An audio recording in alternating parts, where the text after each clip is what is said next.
Olá, praticantes do tiro esportivo, eu sou Gustavo Oliveira e esse é meu segundo vídeo no YouTube sobre tiro esportivo com carabina de ar comprimido.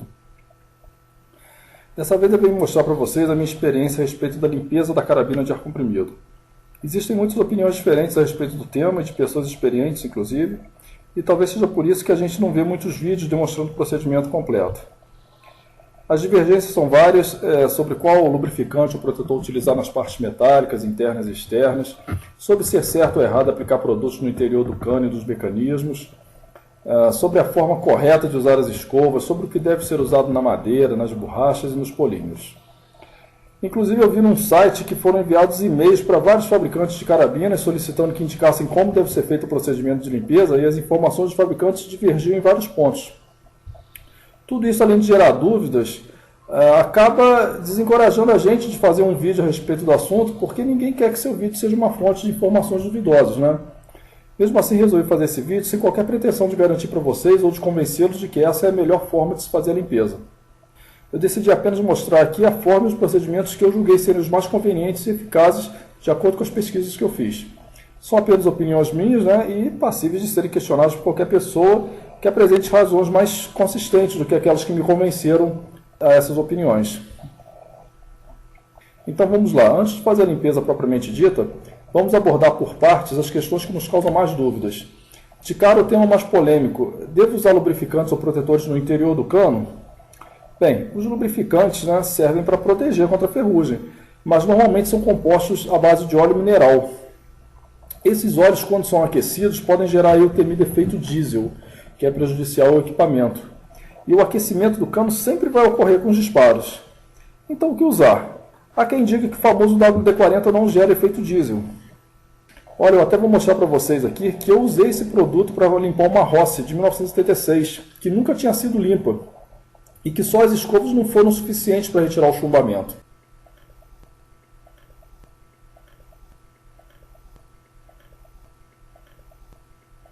Porém, mais na frente do vídeo, eu vou mostrar que para fazer aquela limpeza regular, eu prefiro outro produto.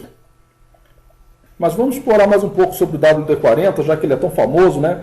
E é inclusive oferecido como item integrante do kit de limpeza em alguns sites de vendas.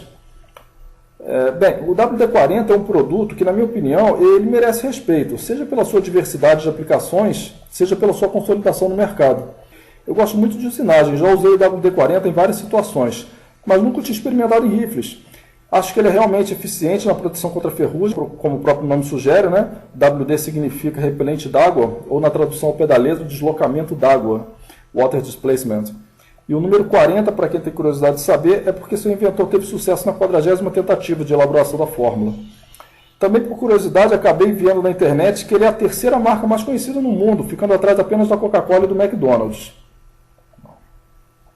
No site brasileiro do WD-40 consta a indicação para uso em armas, porém não é específico quanto à utilização no interior do cano. Além dessa indicação, existem também nesse site outras informações de uso, mas vejam só, no final da página há uma nota dizendo que aquelas são informações dos usuários e não da empresa que fabrica o produto. Aí eu mandei um e-mail pelo site para que eles me informassem se o produto causaria ou não efeito diesel, se utilizado no interior do cano da carabina. E a resposta foi no sentido de que não causaria efeito diesel, se após a aplicação se esperar evaporar o gás antes de efetuar os disparos. E foi informado também de que ele não agride os componentes de borracha e de plástico. De qualquer forma, eu prefiro usar o WD-40 no interior do cano somente nos casos extremos, como esse aqui, ó. Essa é a Rossi de 1976 que eu disse. Ela nunca tinha sido limpa. Seu cano estava com um acúmulo muito grande de resíduos, e a mera ação das escovas não foi suficiente para limpar. Aí eu usei o WD-40. E depois passei as escovas até tirar todo o resíduo.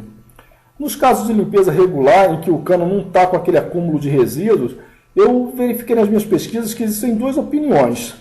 Uma no sentido de se usar apenas as escovas e outra no sentido de se usar, além das escovas, um produto para lubrificar e proteger o interior do cano. Quanto ao uso exclusivo das escovas, a minha opinião é no sentido de que, estando o cano sem acúmulo de resíduos, realmente não há necessidade de ficar lubrificando o interior com muita frequência, bastando mesmo usar só as escovas. Se, por exemplo, for usar as escovas a cada 50 disparos, não há nem a necessidade, na minha opinião, de se usar a escova de latão, bastando a de crina e a de feltro. Essa medida eu acho até interessante para não haver desgaste nem no interior do cano nem nas escovas.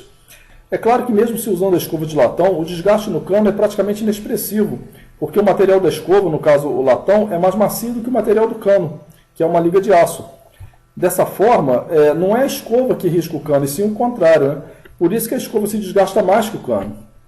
Quanto ao uso de um produto para o interior do cano, além das escovas, como eu já disse, se tiver com muito acúmulo de resíduo, eu sou a favor realmente do WD-40, porque ele solta a sujeira que estiver agarrada no cano.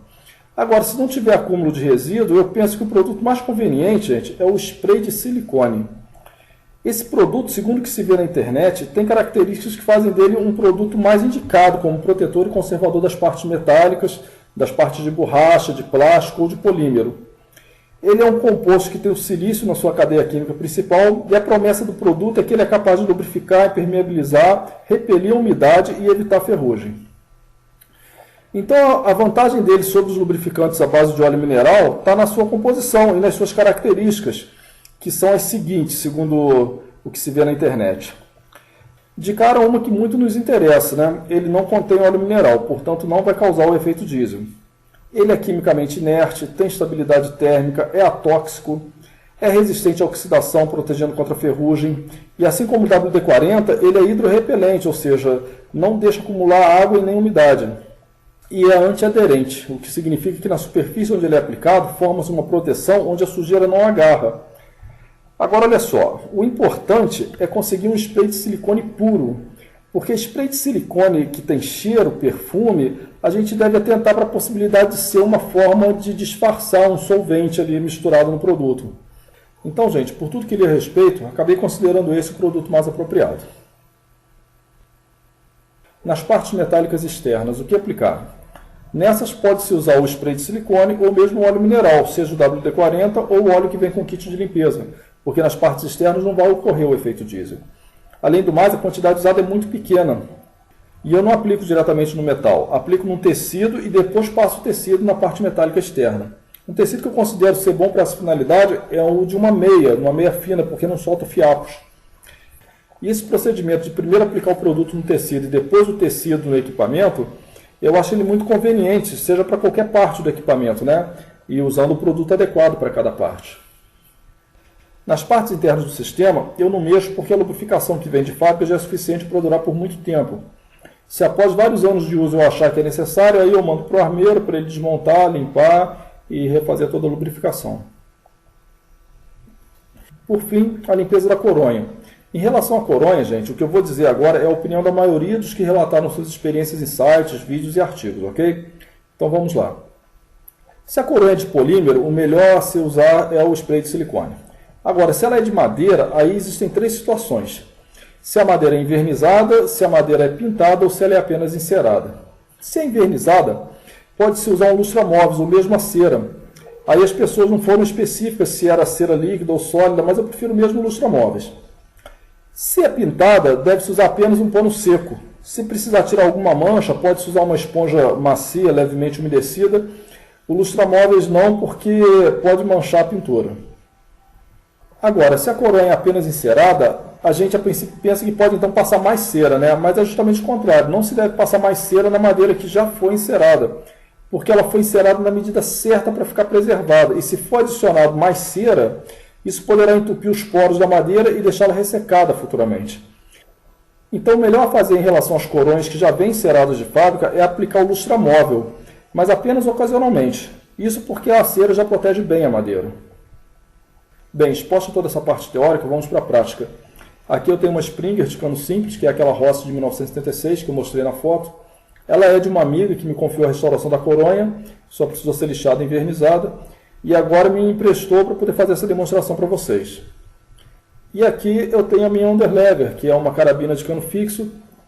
Quem a viu no primeiro vídeo deve estar achando ela um pouco diferente, mas é só porque eu fiz um revestimento aqui na alavanca para ficar mais confortável na hora de armar. E eu até achei que ficou um pouco mais estético. Elas já foram limpas no mês passado, mas agora eu vou repetir todo o procedimento só para mostrar para vocês.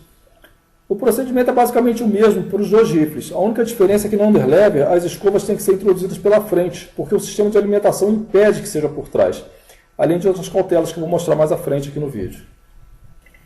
Vou usar essas luvas aqui, ó, que ajudam a evitar a transmissão de suor ou gordura das mãos para as hastes das escovas e, consequentemente, para o interior do cano.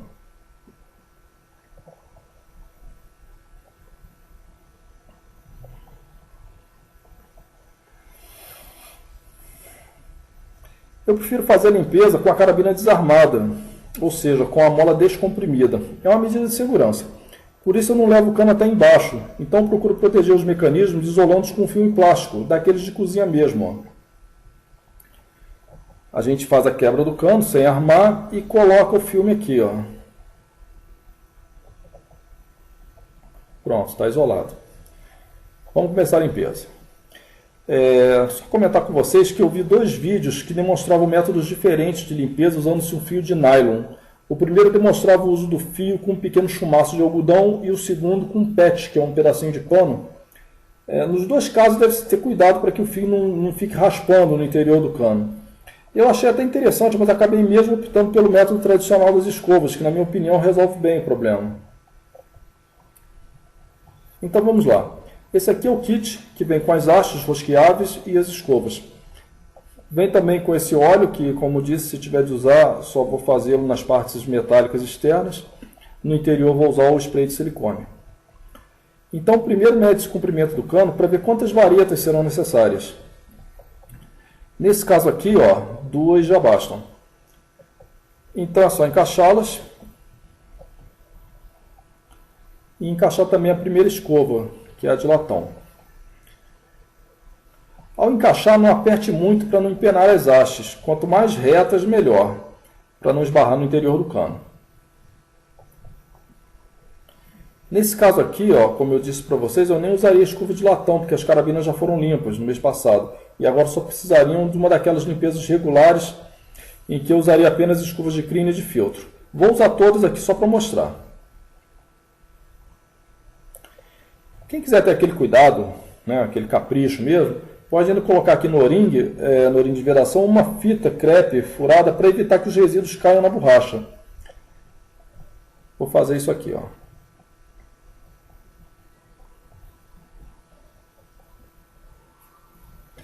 Pronto. Aí introduz a vareta com cuidado para que a haste não fique atritando com a borda do cano. É aquela velha história do desgaste, né? Apesar das hastes e da escova serem feitas de material mais macio do que o do cano, é bom que a gente evite atritos desnecessários. O interessante é que se tivesse uma espécie de guia para evitar que a haste ficasse oscilando e batendo nas bordas da entrada do cano. Mas é possível controlar isso apoiando a haste com a outra mão mesmo. Vi também nas pesquisas que algumas pessoas reclamavam que as hastes se soltavam com facilidade. Então, para evitar isso, essas pessoas, ao fazer a limpeza, giravam as hastes no sentido horário, que é o sentido dos encaixes das hastes e da escova. Seria isso daqui, ó.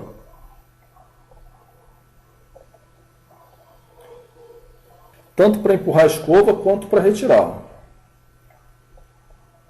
Sempre apoiando com a outra mão para que não haja aquele atrito, né? Da haste na borda do cano. Durante a limpeza eu vou variando dos 2 jeitos para vocês verem como é que é. E vocês elejam aí o que julgarem ser mais conveniente. As escovas podem fazer o percurso de ida e de volta no cano umas 3 vezes. É o suficiente para garantir a limpeza. Ainda mais se não for aquela limpeza pesada, né? Se for só a limpeza regular.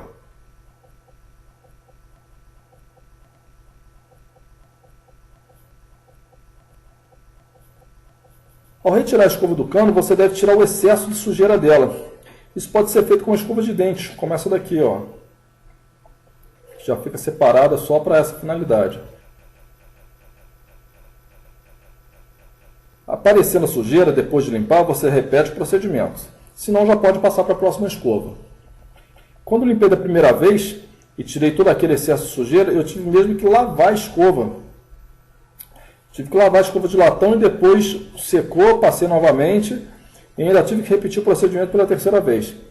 Mas esse, como disse, foi um caso extremo, né? Foi a ocasião em que tive que usar o WD-40. Então vamos lá, agora a escova de crina.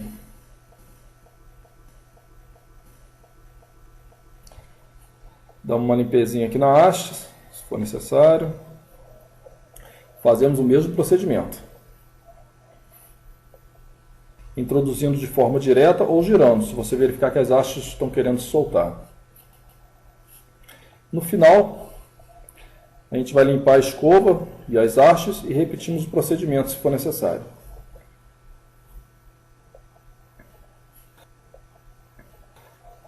Pronto, aqui já deu. Nesse momento, a escova de crino já deve ter deixado o interior do cano bem limpo, restando a última escova, a de feltro, apenas a função de finalizar o serviço com uma camada de silicone para garantir a proteção interna do cano. Então vamos lá, vamos trocar as escovas aqui.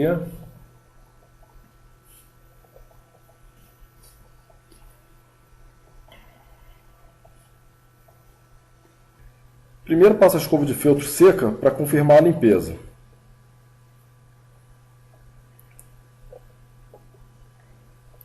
Ó, tá limpinho. Então agora eu borrifo um pouquinho de silicone na escova e passo novamente.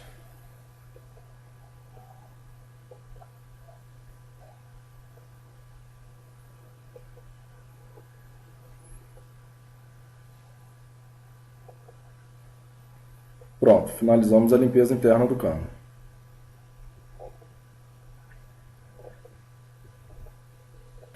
Nas carabinas de cano fixo, como eu disse antes, o procedimento é basicamente o mesmo. A diferença é que as escovas têm que ser introduzidas pela frente, porque não há abertura atrás que possibilite a entrada da haste. E também não há necessidade de armar a carabina. Mas aí tem dois cuidados que devem ser tomados. O primeiro é que em modelos como a espanhola Gamo CF30 ou a alemã Weihrauch HW57, você tem que medir o comprimento do cano até o ponto onde se coloca o chumbo e fazer uma marca desse comprimento na haste da escova, com uma fita adesiva, por exemplo, para que esse limite não seja ultrapassado na hora de introduzir a haste no cano. Pois se isso acontecer, pode afetar uma parte interna do sistema. O segundo cuidado é para que na hora da limpeza as carabinas desse tipo fiquem com o cano direcionado para baixo, para escoar bem os resíduos. E a razão é sempre a mesma, né? Não danificar a parte interna, porque os resíduos, em hipótese alguma, devem alcançar os mecanismos internos.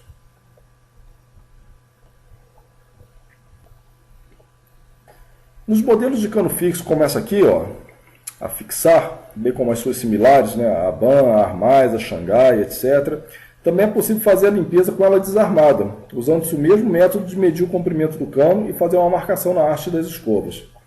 Mas elas também possibilitam uma limpeza mais confortável, sem que se precise medir o cano e marcar a haste. E esse é o método que eu escolhi para mostrar aqui para vocês. Isso é possível nessas underlevers aqui, que tem esse tipo de janela de alimentação. Porque com a janela aberta dá para ver a ponta da escova saindo no orifício onde se coloca o chumbo. Mas veja, esse procedimento exige uma dosezinha de cautela, porque a janela de alimentação só abre com a carabina armada. Então, por uma questão de segurança quanto a qualquer possibilidade de falha no mecanismo durante a limpeza, é conveniente que você tenha um apoio onde possa prender a coronha e a alavanca. Ou que peça uma pessoa para manter seguras a coronha e a alavanca de armar. Como será feito aqui, que eu vou pedir ajuda aqui da minha esposa enquanto eu faço a limpeza. Assim, se ocorrer qualquer falha no mecanismo ao ponto de descomprimir a mola, não haverá danos ou lesões. Da mesma forma que na Springer, eu coloco um filme plástico para fazer o isolamento do cano. E aí fazemos a limpeza com as escovas. Como vocês já viram todo o procedimento, nessa aqui eu vou fazer apenas com a última escova, porque além da carabina já ter sido limpa, como eu disse, o procedimento é o mesmo para as escovas de latão e de crina. Então, depois de passar essas duas primeiras escovas, a gente passa essa daqui dessa forma, ó.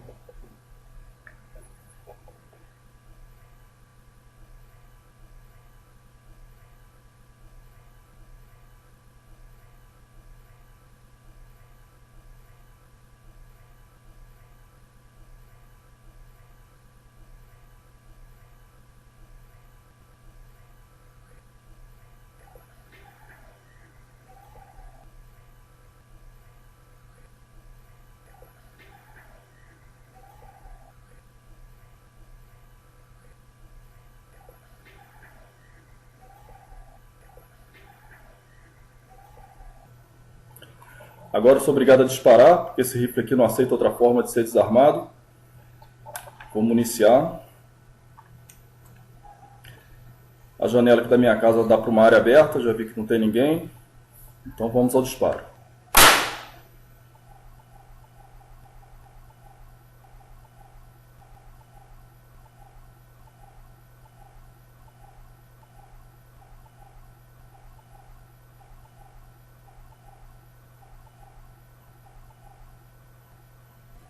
Nas partes metálicas externas, poderia usar o óleo mineral, mas também optei por usar o silicone, usando um outro pedaço de tecido para passá-lo.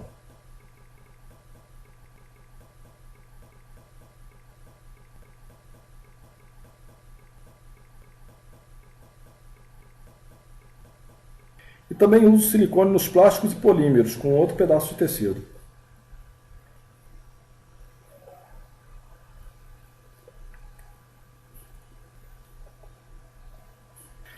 Para finalizar, as coronhas.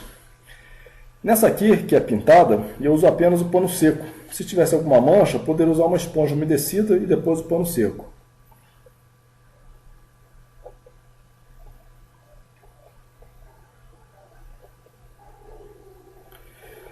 E nessa aqui, que é envernizada, eu uso lustramóvel.